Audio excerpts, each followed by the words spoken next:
and it can have at times some harmful bacteria in there. So the city wants to make these bad boys a thing of the past, and they just got a little bit of help to make that happen. And if all that new development and congestion wasn't enough to get under the skin of people who already call Grand Dunes home, well, the woods right across the street are going to look an awful lot like that construction site here in the near future. He's telling me he was behind his house feeding some of the fish that he has in his fish pond about a half a mile away when he heard some explosions coming from this barn behind. Taking a live look at an outage that we've got down on Harrelson Boulevard and Highway 15, sort of near the airport. We actually parked over here on an access road for the airport. I'm going to flip the camera around here and you'll see, well, I guess what you'll see is that you won't see a whole lot. The 15 to 17 million that his department gets every year pales in comparison to some other nearby states. For the time being, it seems it has been saved from the wrecking ball, which has people who went to the school relieved, at least for now.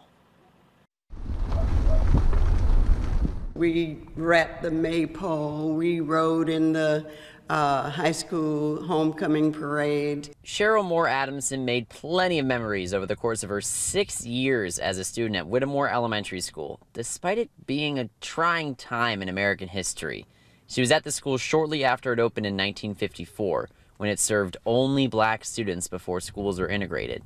I guess you would say we were living in a bubble in that setting, but we got the best education that was possible to be had. She says watching her beloved elementary school go through what she calls demolition by neglect has been... Well, certainly it's disappointing. She and several other former students have spent months rallying against the city of Conway's intent to demolish the building.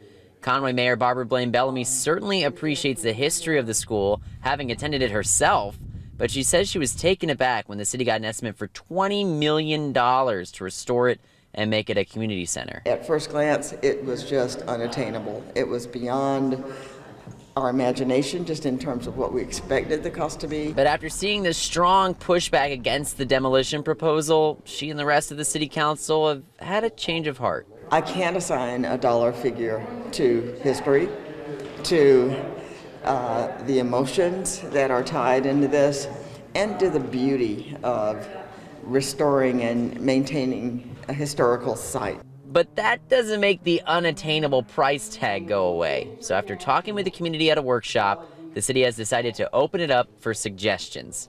Cheryl and the Whittemore Race Path Historical Society have already started working with an architect, so she feels confident they'll have a proposal ready for the city. We have been discussing that since we heard that fateful news about the demolition, so we will meet that challenge.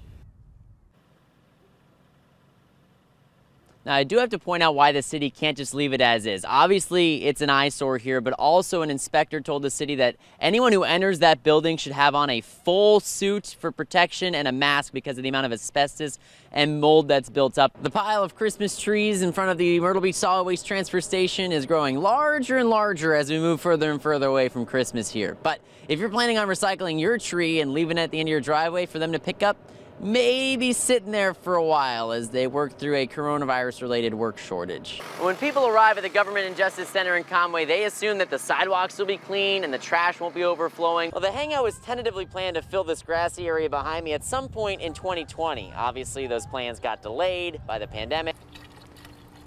There are some unusual sights in Horry County on the roads this weekend, like chunks of ice flying off of cars. That's why I want to make sure that I'm all stocked up. Pretty calm environment here, a little quiet on Ocean Boulevard. If you see the sky wheel up there, we're going to keep an eye on that. And I'll be following every step of the way here. But for right now, I think I got to get back to the game and figure out what my next move is here, guys. Horry County's hoping these changes don't make people too mad. Record-setting is a term that's being thrown around quite a bit at MYR right now, and that's not just for Memorial Day weekend. That's for the summer as a whole. What we have here isn't Rosie the robot from the Jetsons, but it is Rosa, the knee replacement robot.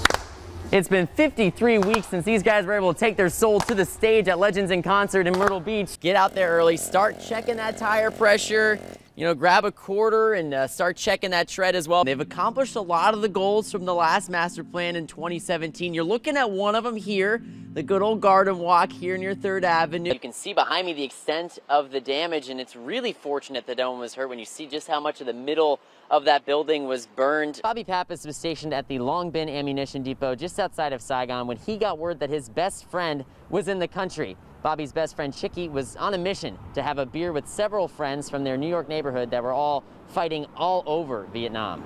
I mean, he was running around a countryside that was going crazy at the time, and he just didn't seem to care, you know, and so I did all the worrying for him. Bobby Pappas has plenty of memories from his days in Vietnam, not all of them pleasant, but his favorite was the day he saw his best friend, Chicky Donahue, show up just to grab a beer with him. He was the first thought of me ever going over there, when I felt sad that here he was in his early 20s and he was married with a baby, and he's drafted and sent off to that war. Donahue had already spent time in the Marines and was too old to be drafted by the time Vietnam rolled around.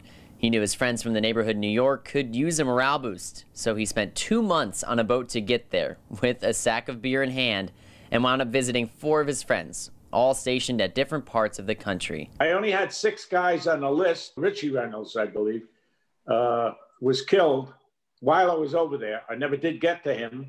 Joe McFadden was sent home because of malaria, but the other 4 guys I fortunately found. Chicky recently wrote a book about the whole experience called The Greatest Beer Run Ever, and that was published today, just in time for Veterans Day. With the book, and soon-to-be movie, Bobby's able to look back and smile at the most memorable beer of his life, and the friend that crossed the world to drink it with him. I consider it one of the highlights of my life, that he took that risk. And I don't think he really knew what he was getting into when he took it, but he did take the risk. He didn't give up, even though, you know, everything that was going on over there. And then to keep going, you know, he didn't give up, he kept going, you know, and it's a feat in itself, you know. Bobby says production on the movie was a little delayed because of the coronavirus pandemic, but 2-time Oscar winner Peter Farrelly is writing and directing it, and Bobby says so far Ryan Gosling, Chris Hemsworth, and Viggo Mortensen have all expressed interest in being in it. And he says out of that group, he doesn't care which one of them plays. Eventually have 12 on tap. In Myrtle Beach, Zach Wilcox, WMBF News. You guys got any left for opening day? We do. What are you looking for? I'll take one. All right, there we are. Thank you so much. The Myrtle Beach Pelicans tickets are on sale again, and some fans are excited to get back in the swing of things.